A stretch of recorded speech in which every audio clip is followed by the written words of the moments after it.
日本 Sanrio 嘅玉桂狗冬日 cafe 一番賞掀起熱潮，好多香港遊客去日本旅行都會試下抽一番賞，想帶啲得意公仔或者掛飾做手信，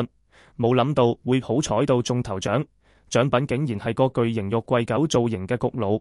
呢個焗爐之亂喺 Reddit 上爆紅，唔少港人分享自己相同嘅遭遇。網民都笑住話香港人運氣太好，變成苦主。依排有個去日本嘅網民喺 Reddit 出 post 話自己本來想抽啲小禮物俾中意玉桂狗嘅外甥女，結果一抽就中咗頭獎，全套只有2部嘅 A 賞玉桂狗焗爐。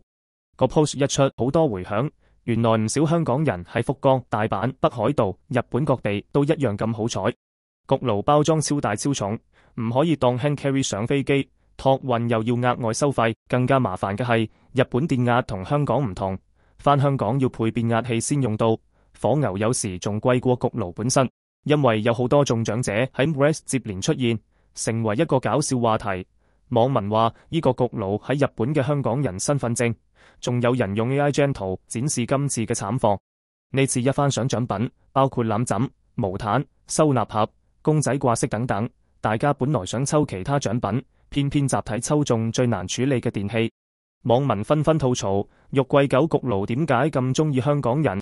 全日本存貨都等緊香港人帶返屋企。有人建議中獎後即刻喺日本轉賣，有人無奈求當地人免費帶走，真係唔知好笑定好喊。